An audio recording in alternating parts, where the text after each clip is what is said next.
Bismillahirrahmanirrahim. Assalamualaikum warahmatullahi wabarakatuh. Innal hamdalillah nahmadullah ta'ala wa nasta'inuhu wa nastaghfiruh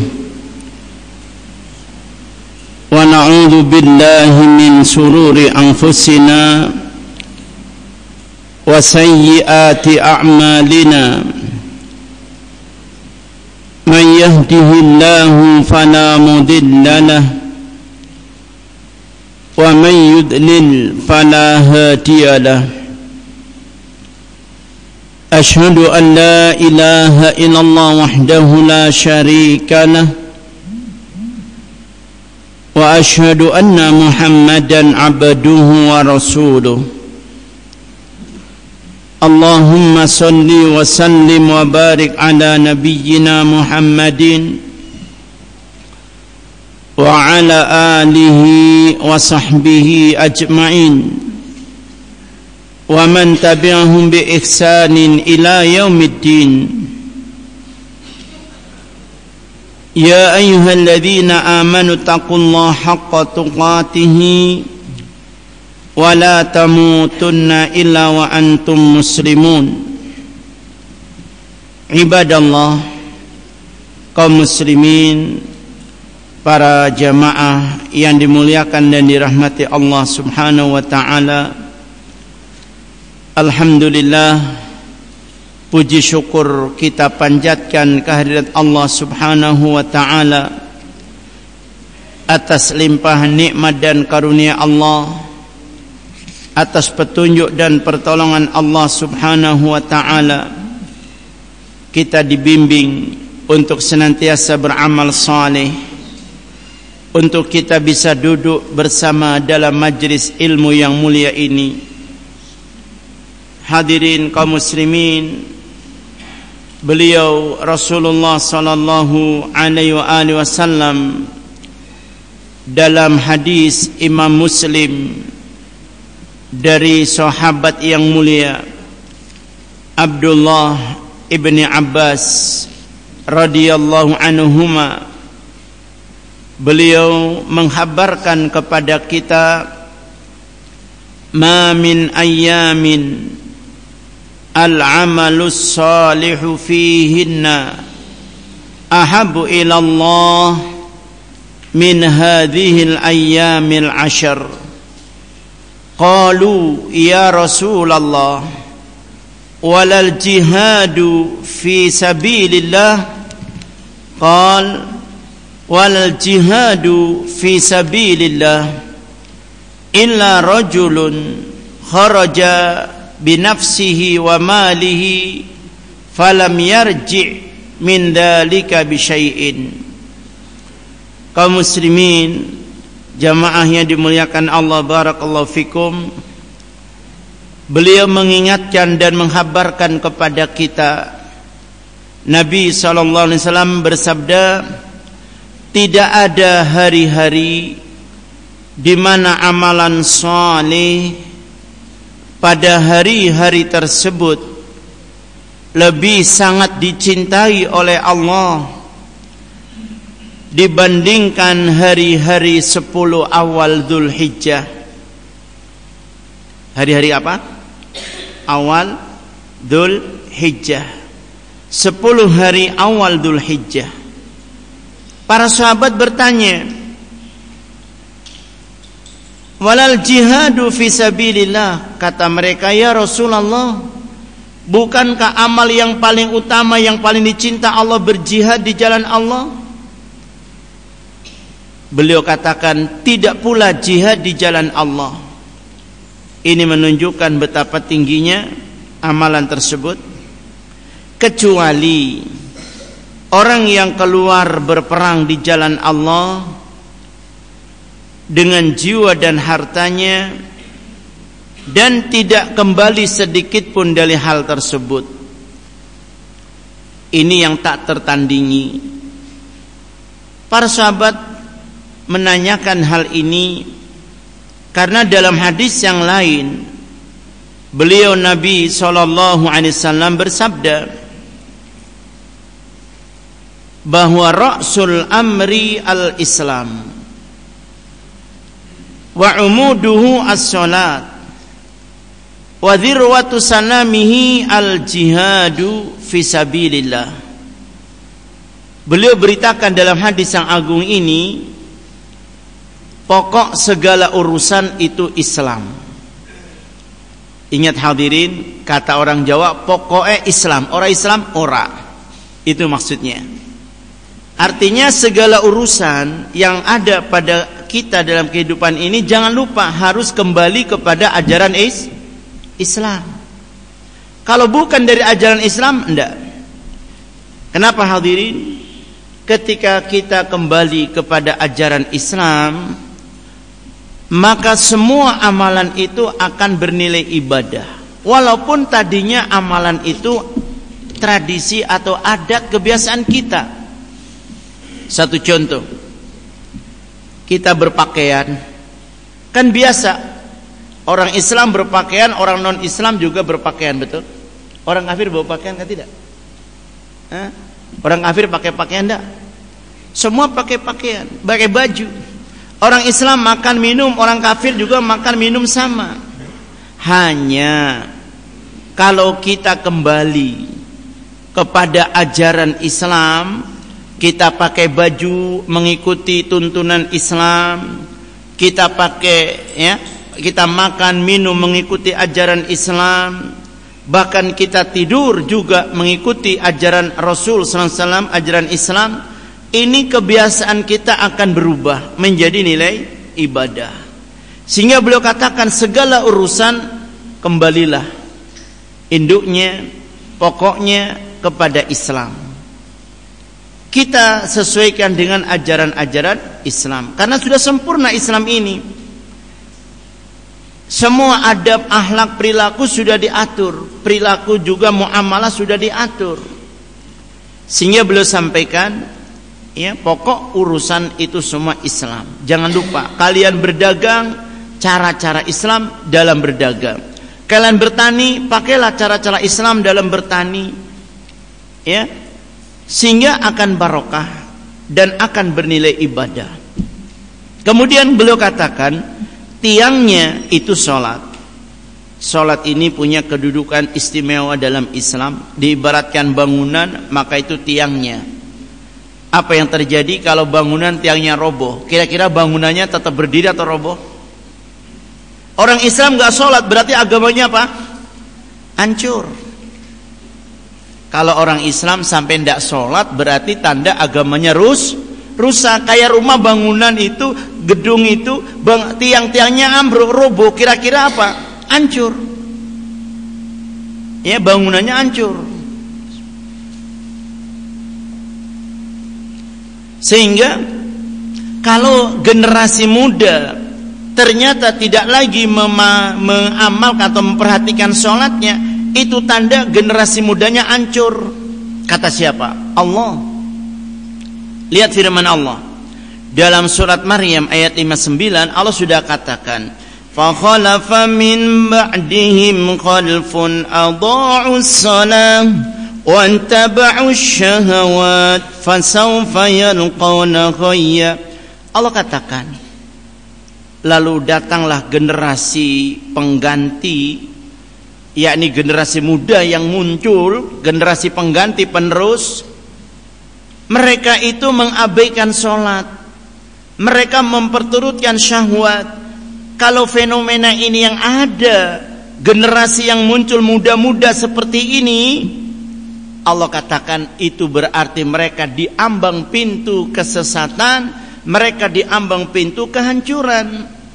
Sesat dari agamanya, hancur masa depannya. Karena apa? Mengikuti hawa nafsu. Maka orang tua sadari itu. Beliau katakan sholat itu tiangnya, dan puncaknya jihad di jalan Allah, itu puncaknya. Nah, ketika beliau sampaikan hadis ini, tidak ada hari-hari di mana amalan soleh pada hari-hari tersebut lebih sangat dicinta Allah daripada Ya, 10 hari yang awal di bulan Dzulhijjah. Para sahabat membandingkan, bukankah jihad yang paling utama ya Rasulullah? Bukan jihad. Kecuali kalau orang berjihad, dia keluar dari rumah, hartanya, jiwanya berangkat dengannya dan pulang tidak satupun. Harta habis dalam perang, jiwanya terbunuh sebagai syahid. Itu yang paling utama dan itu tidak tertandingi. Karena apa? Bagi mereka derajatnya tinggi di atas mukmin.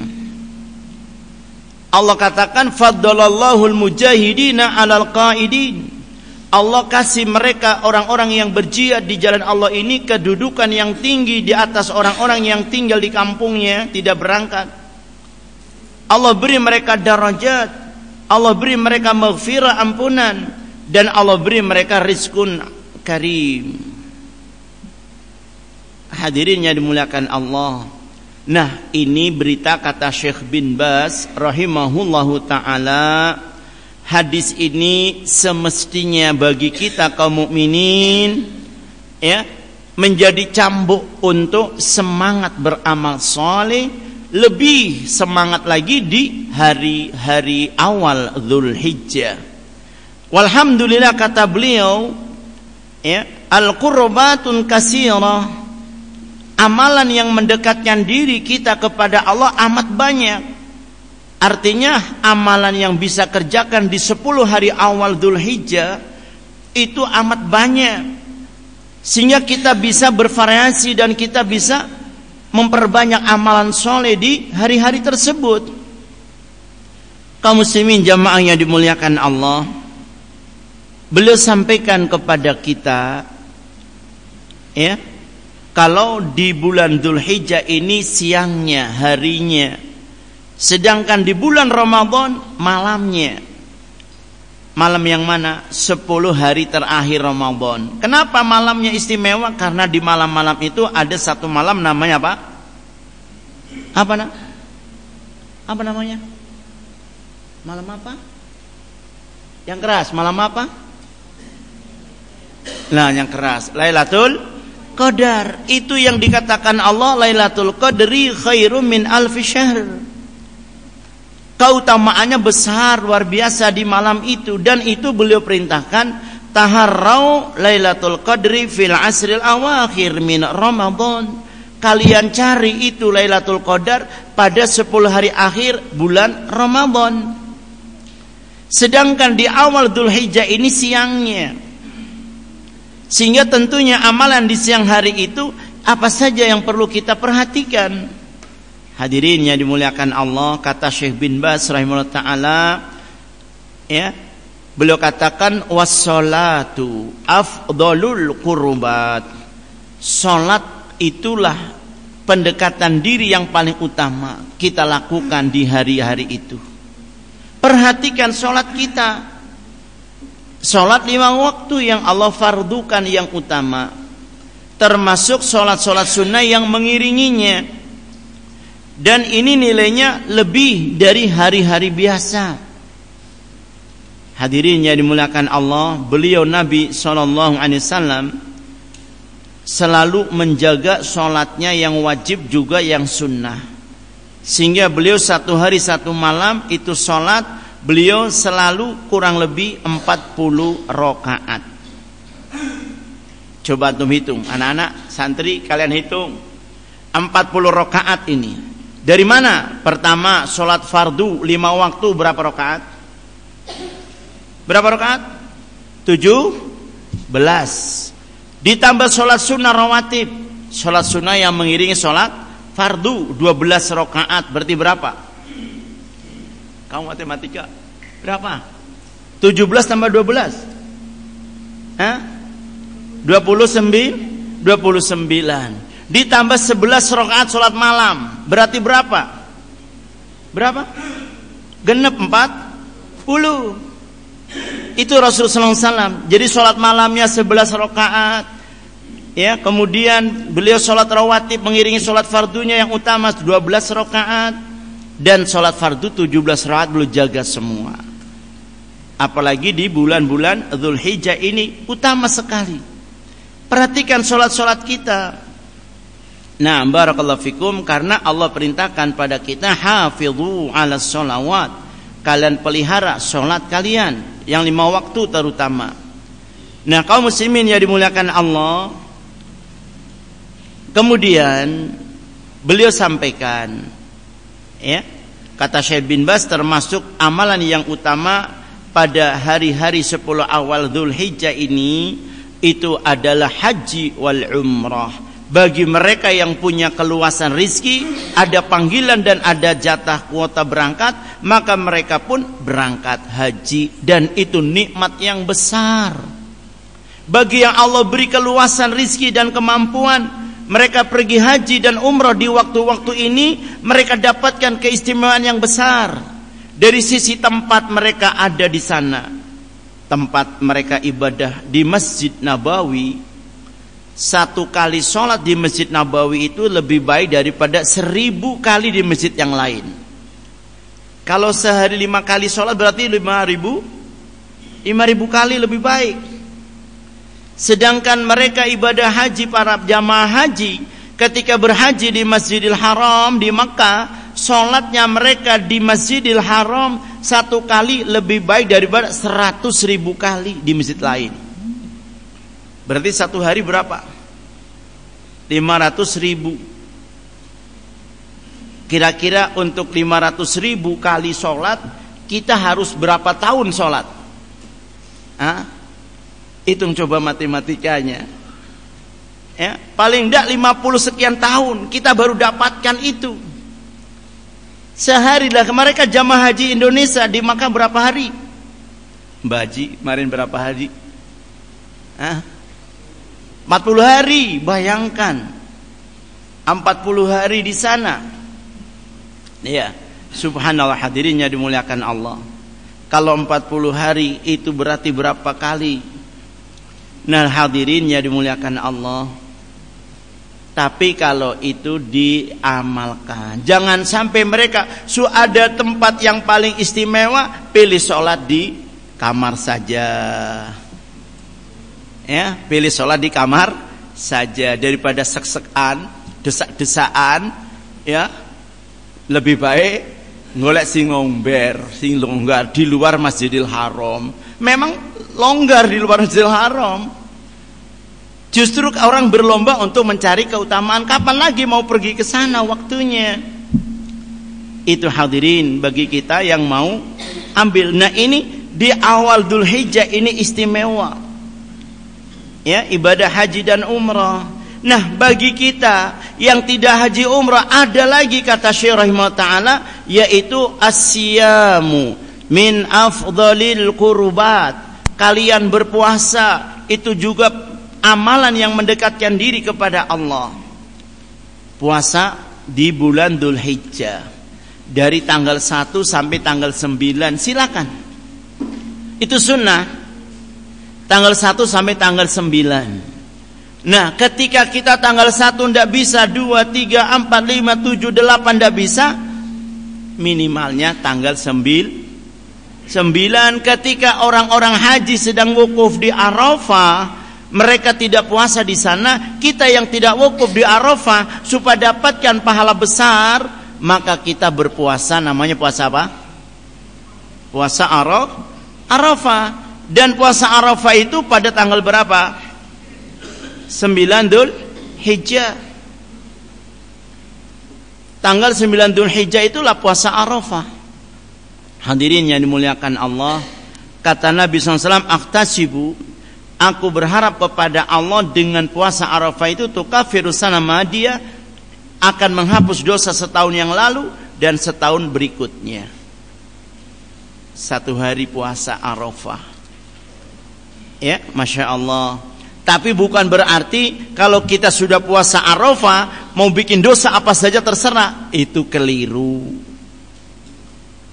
Kan sudah diampuni dosanya setahun yang lalu dan akan datang. Berarti bebas bikin dosa. Itu orang nekat. Namanya sengaja nggawe dosa. Itu malah dosanya besar. Itu dosa-dosa yang kita nggak sengaja. Dosa yang sudah berlalu Allah ampuni. Nah, hadirin yang dimuliakan Allah, puasanya itu puasa Arafah. Nah, kalau mau puasa dari tanggal 1 silakan. Dan beliau ingatkan tanggal 1 Dzulhijjah seperti 1 Ramadan, tanda masuknya ketika melihat apa? Hilal. Tanggal 1 bulan sabit. Dan ini bagi yang akan berkurban harus hati-hati. Karena beliau ingatkan, idza ra'aitumul hilala, bila kalian melihat hilal ya di awal bulan Dzulhijjah, maka falyumsik, tahan diri ya. Warada ahdukum ayyudhiya, dan kalian ingin berkurban, maka tahan diri, jangan potong kuku, jangan potong rambut. Besok lebaran tanggal berapa coba? Lebaran besok haji tanggal berapa? Perkiraan tanggal 6. Berarti kalau 10 hari awal, puncaknya tanggal 6. Dari tanggal berapa kita mulai nahan diri? 26 kurang lebihnya. Iya. Makanya hati-hati. Nanti tunggu pemerintah ru'yat isbat. Dari situ kalau sudah ada pengumuman isbat, yang mau puasa besok puasa, yang mau kurban tahan, jangan cukur rambut, jangan potong kuku. Sampai tanggal 10 selesai sholat Idul Adha, sudah potong kurbannya, baru kita cukur rambut silakan, potong kuku silakan. Seperti mereka yang berhaji, ketika sudah selesai amalan hajinya, sudah potong kurbannya, baru mereka tahallul, botak kepalanya, potong kukunya, silakan. Nah, hadirin yang dimuliakan Allah, ini keterkaitan antara orang yang haji dan yang tidak berhaji. Di bulan ini sama-sama Allah perintahkan untuk beribadah, karena bulan itu Allah istimewakan. Tadi amalan yang istimewa termasuk puasa di siang harinya. Karena hadirin, Allah sampai katakan keutamaan awal Dzulhijjah. Di surat Al-Fajr Allah sudah katakan, wal fajri wa layalin ashr wasyaf'i wal watr. Allah sampaikan demi waktu fajar, demi hari ganjil, hari genap. Yang ganjil itu tanggal 9, yang genap tanggal 10. Tanggal 9 orang pergi haji itu wukuf di Arafah. Tanggal 10 mereka setelah itu lempar jumrah apa semua, terus mereka potong kurbannya. Itu puncak haji sudah selesai di tanggal 10. Dan mereka sudah dapatkan ya, rukun Islam sudah terlaksanakan setelah mereka tahallul tanggal 10, tapi masih hari-hari tasyrik. Kemudian yang berikutnya kata Syekh Ta'ala, amalan apa yang kita perbanyak di hari-hari awal 10 Dzulhijjah itu? Beliau katakan, was-shadaqatu min afdhalil qurbat. Kalian banyak-banyak bersedekah, itu juga termasuk pendekatan diri kepada Allah yang paling utama. Sedekah silakan perbanyak. Memberi makan orang miskin, memberi hadiah kepada saudara, tetangga, keluarga. Supaya apa? Kita dapat nilai lebih di hari-hari itu. Dan beliau anjurkan kepada kita, tahadu tahabu. Kalian hendaknya saling beri hadiah, kalian akan saling cinta. Silakan, bukan Idul Fitri saja, ini juga hari-hari istimewa, bahkan lebih istimewa daripada Idul Fitri. Yang kita di Idul Fitri senang baku kunjung, sambung silaturahmi, baku bagi hadiah, ucapan. Di hari ini juga kita saling bersedekah, memberi makan. Bahkan Nabi ingatkan kepada kita, ayuhan nas, afsus salam, at'imut ta'am, wasilul arham. Wahai manusia, kalian sebarkan salam, kalian berilah makan sesama kalian. Baku antar makanan begitu, baku ya, bagi. Kemudian kalian hendaknya sambung silaturahmi kalian, dan kalian sholatlah di malam hari ketika manusia tidur. Tadkhulu jannata rabbikum bisalam, kalian akan masuk surga Allah dengan selamat. Nah hadirin, sedekah yang paling besar di 10 hari awal Dzulhijjah, nanti puncaknya di tanggal 10, yaitu ketika penyembelihan apa? Kurban. Itu puncaknya. Sehingga Allah katakan ini termasuk syiar dari syiar Allah. Sampai Allah perintahkan kepada Nabi, inna a'tainakal kautsar fasalli li rabbika wanhar. inna syani'aka huwal abtar. Allah perintahkan pada beliau, sungguh kami telah anugerahkan pada engkau wahai Nabi Al-Kautsar. Apa itu Al-Kautsar? Al-Kautsar itu beliau pernah diajak malaikat Jibril ketika Isra Mi'raj. Beliau diajak masuk surga, itu melihat surga, ya, diajak melihat surga dan diperlihatkan kepada beliau sungai yang sangat indah, bagus, luar biasa, yang nggak ada di dunia indahnya. Karena apa? Sungai di surga nggak kayak di dunia. Di dunia kalau ditalut isinya batu bata, isu batu-batu bronjong. Di sana itu tepiannya emas, pasirnya mutiara, debunya ja'faron. Nggak bisa dibayangin kayak apa indahnya. Di tepi sungainya istana tinggi megah, putih kayak mutiara. Pintunya mewah luar biasa. Sampai beliau kagum dan bertanya, Jibril, apakah itu? Kata Jibril alaihissalam, itulah Al-Kautsar yang Allah anugerahkan untukmu dan kita umatnya. Ya, sehingga Allah perintahkan pada Nabi, fasholli li rabbika wanhar, engkau dirikan salat untuk Rabbmu. Lihat hadirin, salat jangan ditinggal. Sembelihlah kurban. Dan sisi lain, sholat dan kurban ini beriringan. Seperti sholat dan zakat juga beriringan. Karena sholat itu hubungan kita dengan Allah, zakat, kurban, hubungan kita dengan sesama manusia. Ini akan baik kehidupan kalau kita bangun komunikasi dengan Allah baik, dengan manusia juga baik. Kalau orang kepada Allah bagus komunikasinya, dengan manusia tidak baik, ini orang terbaik. Contoh, kepada Allah dia baik, kepada orang tua dia durhaka, Allah nggak terima. Kepada Allah dia baik, dengan tetangga dia jahat, nggak diterima. Karena apa? Kita diperintahkan baik dengan orang tua, baik dengan keluarga, baik dengan tetangga. Itu hak semua harus ditunaikan. Ingatan itu, ya. Allah sudah katakan, duribat alaihimu dhillatu aina masuqifu illa bihablim minallah wa hablim minan nas. Allah timpakan pada kalian musibah bencana dimanapun kau berada, di negeri mana kau ada, kecuali kalau kalian penduduk negeri semua bangun ibadah kepada Allah dengan baik, bangun komunikasi dengan manusia dengan baik pula. Sehingga hadirin penting bagi kita. Makanya Allah iringi, aqimis shalah wa atuz zakah fasholli li rabbika wanhar. Ini amalan tidak bisa dipisah. Maka kalau orang kaya, kawaja, bakhil, galojo dengan hartanya, jangan harap dapat surga. Zakat nggak dikasih, kurban nggak kurban, ini orang kaya bagaimana kira-kira?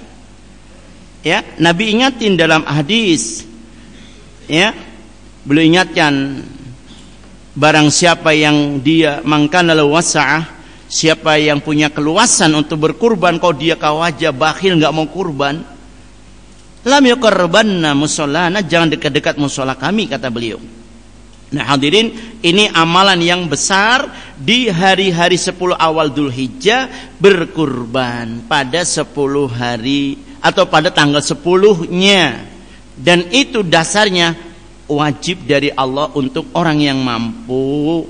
Dikatakan sebagian ulama juga hukumnya yaitu sunnah muakkadah. Kemudian hadirin barakallahu fikum, Allah tutup ayat itu, inna syani'aka huwal abtar. Hati-hati ini. Apa maksudnya? Kata Allah Ta'ala, sungguh orang yang benci pada engkau wahai Nabi, ini putus harapannya. Sebagian ulama dalam tafsir menyebutkan ini ayat juga berkenaan dengan Abu Lahab, paman beliau Nabi SAW sendiri yang paling benci dengan ajaran Nabi dan dengan dakwah Nabi. Sehingga Allah ancam Abu Lahab ini putus harapan. Dia berharap anaknya akan jadi pembelanya, hartanya akan jadi penebus siksaan Allah nantinya. Kata Allah, abtar, putus harapannya. Begitupun bagi yang lainnya, siapapun yang benci ajaran Nabi, ya, maka dia akan rugi, putus harapan, tidak akan dapat syafaat Nabi SAW. Sehingga hadirin, kalau mau kurban, kurbanlah seperti ajaran Nabi. Kalau mau sholat, sholat seperti ajaran Nabi. Jangan kita benci. Justru kita benci pada orang yang sholatnya mengikuti ajaran Nabi. Keliru, salah.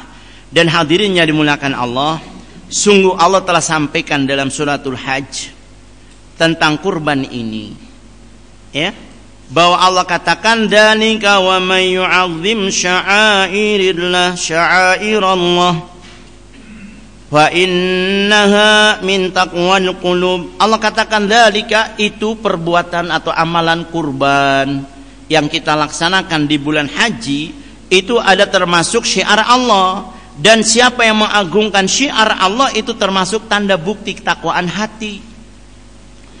Dan Allah sampaikan tentang masalah ini, walikulli ummatin ja'alna mansaka, tiap-tiap umat sudah Allah beri tata cara kurbannya. Dan Allah sampaikan ayat 36, wal budana ja'alnaha lakum min sya'airillah, dan unta kami jadikan unta itu untuk kalian banyak sekali manfaat. Allah katakan kami jadikan unta untuk kalian termasuk bagian dari syiar Allah. Dan untuk kalian pada unta tersebut banyak sekali manfaat Allah berikan untuk kalian. Apa manfaatnya? Di zaman itu transportasi untuk angkutan.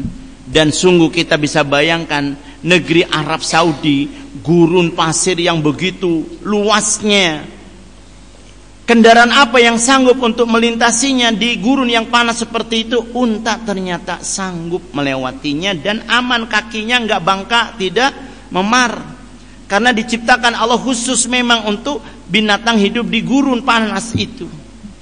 Belum lagi matanya dibikin khusus oleh Allah Ta'ala, biar badai gurun pasir kayak apa, debu angin badai, dia tidak akan masuk di matanya.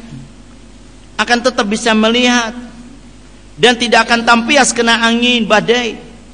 Makanya Allah katakan dalam Al-Quran, afala yanzuruna ilal ibni kaifa khuliqat. Surat apa dah? Surat apa santri? Al-Ghasyiyah. Allah katakan, dan pada unta apakah kalian tidak perhatikan bagaimana Allah ciptakan? Di situ banyak manfaat kata Allah dan banyak faedah. Sehingga Allah katakan, kami jadikan unta itu bagian dari syiar Allah, bagi kalian padanya banyak kebaikan. Fadhkuru smallahi 'alaiha sawafa, maka kalian sebut nama Allah ketika kalian sembelih itu unta. Nah, penyembelihan unta itu yang dikatakan nahar. Fasholli li rabbika wanhar. Pada dasarnya nahar itu adalah penyembelihan unta, karena tidak disembelih kayak sapi atau kambing. Dia posisi berdiri, kemudian ditusuk dengan pisau yang tajam atau ditarik satu kali langsung dia roboh. Allah katakan demikian, dan Allah sampaikan jangan lupa baca bismillah dulu. Fa idza wajabat junubuha fakulu minha wa at'imul qani'a wal mu'tar. Dan kalau untamu yang disembelih sudah roboh, atau sapi yang kau sembelih sudah terbaring dan sudah disembelih roboh sudah, kambingmu demikian, maka apa kata Allah Ta'ala? Fakulu minha, silakan kalian makan dari daging kurban kalian, dan kalian bagikan, sedekahkan, berikan kepada mereka orang-orang miskin yang minta-minta atau orang miskin yang tidak minta-minta. Orang miskin ada dua, ada miskin yang tahan diri, tidak mau minta-minta, pewira, istilahnya bahasa Jawanya ya, pewira ya, dia tidak minta-minta, menjaga harga dirinya. Ada orang miskin yang memang dia suka minta-minta. Nah, kata Allah beri mereka semua dari daging kurban. Nah, hadirin lihat, karena Allah perintahkan kalian makan dari kurban kalian, sedekahkan, berarti apa? Orang yang kurban itu di tempat di mana ia tinggal. Makanya jamaah haji yang pergi haji di Masjidil Haram, ketika mereka bermalam di Mina, di malam-malam itu, di hari-hari kurban, mereka berkurban di sana, mereka bagi di sana, diserahkan untuk di orang-orang miskin yang ada di sana. Kurbannya di sana bersama ibadah hajinya. Yang di negerinya ya orang yang tinggal di negerinya, bukan orang yang pergi haji kurbannya di negerinya. Jelas? Ya. Atau kita di Gemba kurbannya kita di Jawa. Alasannya di Jawa mesakne. Ya, sedikit yang kurban, kalau di Gemba kan turah-turah. Banyak yang korban gitu ya. Hadirin, berarti kesadarannya yang perlu ditingkatkan. Kalau sampai ada di satu negeri atau satu desa yang kaya mampu kurban banyak, tapi tidak mau berkurban untuk seekor sapi atau kambing, bahkan kurbannya malah apa? Iuran sak desa. Untuk satu ekor kambing kanggo wong sak desa. Iuran. Berarti kalau satu desa 1000 kakak, harga kambing 2 juta, lah sak keluarga ming pira?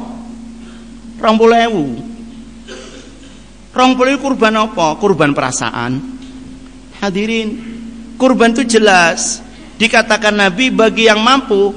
Beliau katakan setiap kepala keluarga yang mampu harus berkurban, wa kullu amin, itu setiap tahun. Itu perintahnya Nabi. Bukan seekor untuk sak desa, atas nama sak desa, bukan. Nah, hadirin yang dimuliakan Allah, itu kalau mau kurban yang benar kurbannya. Kalau mau latihan kurban ya sedekah aja. Ibadah kok latihan. Nah, hadirin, kan sudah jelas dari zaman Nabi Ibrahim lo kurban ini. Kok cik latihan umpamanya yang bener aja. Barakallahu fikum. Nah, kemudian hadirin barakallahu fikum, kalau kita punya tetangga ternyata dia bukan orang Islam, apa boleh dapatkan kurban kita? Monggo. Bagaimana ayatnya? Allah katakan dalam Al-Quran, dalam surat Mumtahanah ini Allah sampaikan kepada kita. Kata Allah Azza wa Jalla, Allah memberitakan kepada kita bahwasanya la yanhaakumullah, Allah subhanahu wa ta'ala tidak melarang kalian anil ladzina lam yuqatilukum fid din wa lam yukhrijukum min diyarikum an tabarruhum. Allah enggak melarang kalian untuk berbuat baik kepada mereka orang-orang kafir non muslim yang mereka tidak memerangi kalian, mereka tidak mengusir kalian dari kampung-kampung kalian. Apalagi di Maluku ini kan sudah damai toh, ya, tidak baku usir lagi, subaku baik, bertetangga baik. Tetangga kalian ada non muslim, kalian berkurban, kasih, tidak mengapa, karena Allah tidak larang. Untuk berbuat baik kepada mereka, wa tuqsitu ilaihim, berbuat adil pada mereka. Itu ayatnya. Bukan berarti kalau begitu kita data semua desa tetangga. Itu kebablasan. Yang dimaksud kalau kamu kurban, tetanggamu kiri kanan itu ada non muslim, kamu kan punya bagian, ambil bagianmu, kasih dia daging kurbannya, itu sedekahmu juga. Dan itu termasuk memberikan hak tetangga. Jelas? Memberikan hak tetangga, sehingga tetangganya rukun, aman, tidak kecewa. Pesta daging katong sing dapat lah ya. Enggak begitu. Tetanggamu juga punya hak. Sehingga panitia kurban, perhatikan yang kurban mau ambil apanya, itu urusan dia. Saya minta ini ya. Berapa? Sekian. Ya. Karena apa? Saya mau bagi tetangga kiri kanan. Tanggamu non muslim kok, biar non muslim. Dia hak tetangga, saya punya hak, saya ambil. Jelas? Nah, hadirin, bukan kita data semua warga semuanya bukan. Yang punya kurban, punya tetangga itu ada. Walhamdulillah, kita dijelaskan oleh Allah sendiri dalam Al-Quran, tidak dilarang. Innallaha yuhibbul muqsitin, sungguh Allah Ta'ala cinta orang-orang yang berbuat adil. Ingat ya, tetangga non muslim tapi dia tidak memerangi kalian, dia baik sama kalian.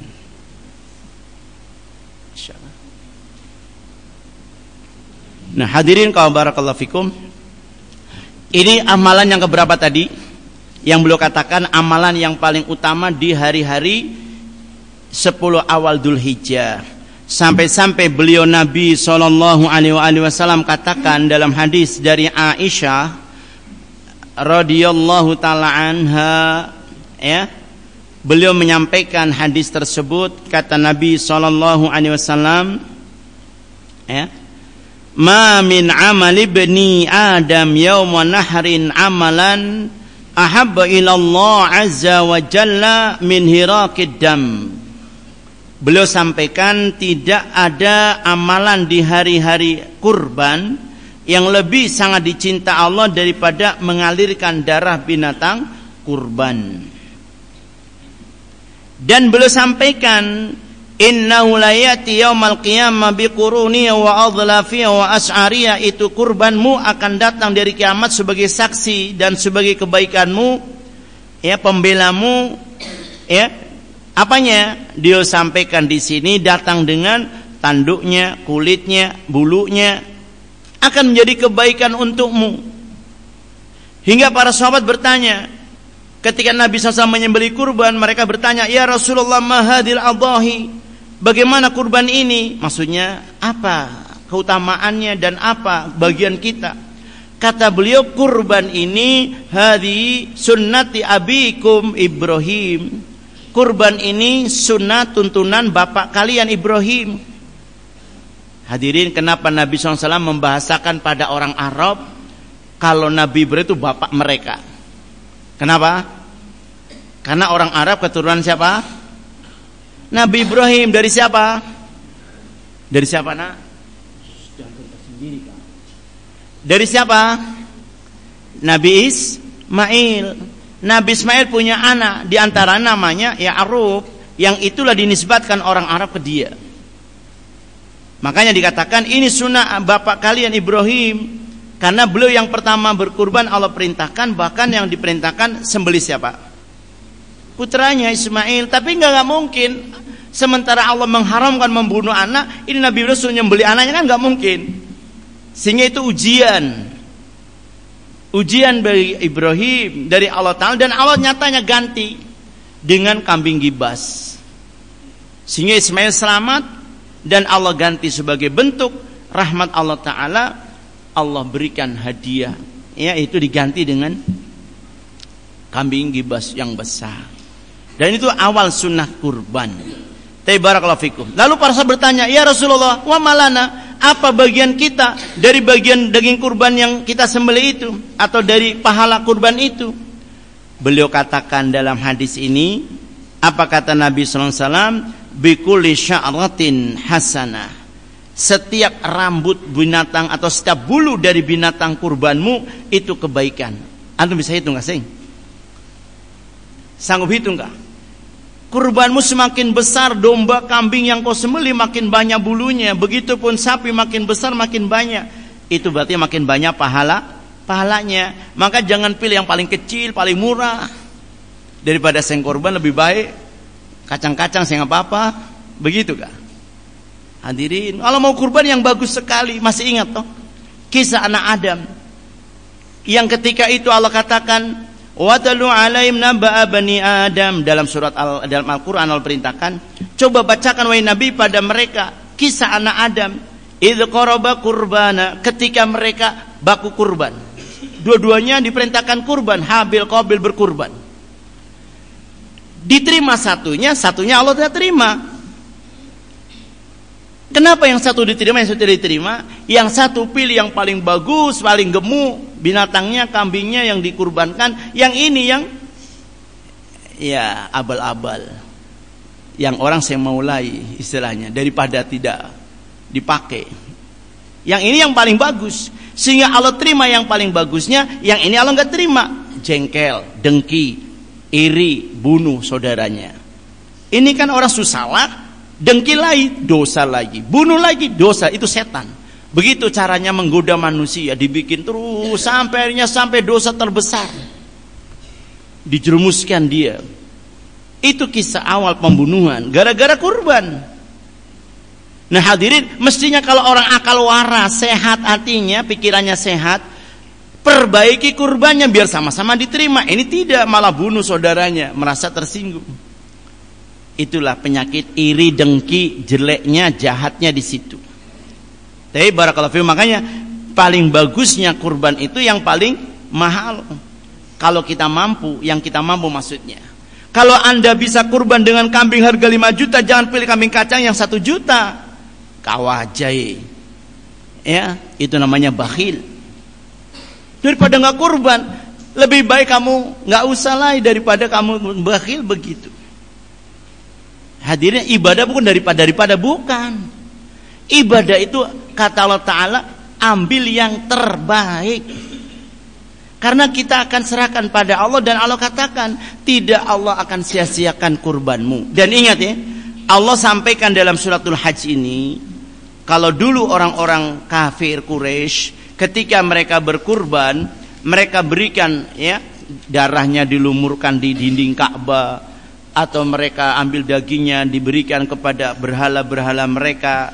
Adapun di sisi Allah, untuk umat kita Muhammad SAW, Allah katakan la yanalallahu luhumuha wala dima'uha. Allah katakan Allah enggak terima daging kalian kurbannya, Allah enggak terima darah kurban kalian. Ya. Bukan itu yang Allah mau, dagingnya, darahnya. Allah enggak perlu kalian bikin begitu. Allah katakan walakin yanu taqwa minkum, yang Allah terima itu takwa kalian. Sehingga orang berkurban, semua orang berkurban banyak. Tapi hadirin, Allah tidak lihat ya, kalian pun harta, kalian pun rupa, kata Nabi, innallaha la yanzuru ila suwarikum wala ila amwalikum. Allah enggak lihat kau punya rupa, Allah enggak lihat kau pun harta. Walakin yanzuru, tapi Allah Ta'ala melihat qulubikum wa a'malikum. Allah lihat bagaimana hatimu, bagaimana amalmu. Engkau niatnya kurban apa? Mau pamer. Saya mau kurban yang paling mahal, yang paling berat umpamanya, supaya orang semua lihat, ih memang Bapak Haji itu. Kalau cuma dapatkan pujian begitu, dapat kau pujian, tapi itu makan puji namanya, Allah enggak terima. Allah enggak terima kurbanmu karena enggak ikhlas, mau dipuji. Wih, kurbannya itu boleh sapi paling besar Kamu dengar senang, memang begitu yang kau cari. Kamu nggak dapat pahala. Yang Allah lihat tuh niatmu, di hatimu. Maka lihat, Allah lihat hati kalian. Terus amalanmu bagaimana kurbannya? Jangan disembelih sebelum sholat, harus setelah sholat. Dan hadirin, Allah kasih waktu selama hari tasyrik, silakan. Yang tanggal 10 tidak punya kurban, bisa disembelih tanggal 11, 12 sampai terakhir tanggal 13. Kalau tanggal 13 tidak ada yang dikurbankan dan tidak punya harta untuk berkurban, ya bersabarlah. Semoga tahun depan diberi kesempatan barokah bisa berkurban. Demikian hadirin barakallahu fikum untuk kajian kita malam ini. Kami ingatkan di awal 10 Dzulhijjah itu siangnya amalan banyak bisa kita lakukan. Berkurban termasuk sedekah, termasuk jangan lupa bertakbir, bertasbih, bertahmid. Dan takbirnya Idul Adha, Idul Fitri beda. Idul Adha itu silakan kalau mau takbir secara mutlak atau muqayyad, kalian takbir itu dari tanggal 9 pagi ya, 9 Dzulhijjah orang pada wukuf di Arafah. Silakan Anda bertakbir sampai nanti habis asar tanggal 13. Berarti berapa hari? 9, 10, 11, 12, 13. Berapa hari? Dan takbirnya itu muqayyad, takbirnya itu mengiringi sholat fardu. Bersubuh takbir, monggo terserah mau berapa banyak semampu kalian. Nggak harus dipomando sama imamnya. Ya, silakan takbir masing-masing supaya menggema suaranya, silakan. Nanti berduhur takbir, berasar takbir, habis maghrib takbir, habis isya, terus sampai habis asar tanggal 13. Itu terakhir takbirnya. Kalau Idul Fitri dari kita berangkat ke tempat sholat sampai ditegakkan sholat selesai waktu takbirnya. Lah kok malah kebanyakan takbir keliling Idul Fitri, Idul Adha malah sepi, kebalik. Bener lumrah, salah kaprah. Kayak gitu ya. Masya Allah hadirin lah. Itu mau nggak diamalke. Amalkan takbir di Idul Adha itu panjang waktunya. Silakan kalian perbanyak takbirnya karena ini termasuk bahkan dari tanggal 1 Dzulhijjah itu perbanyak takbir, tahmid, tasbih, tahlil untuk menambah pahala. Barakallahu fikum, subhanakallah bihamdika, asyhadu an la ilaha illa anta astaghfiruka wa atubu ilaik.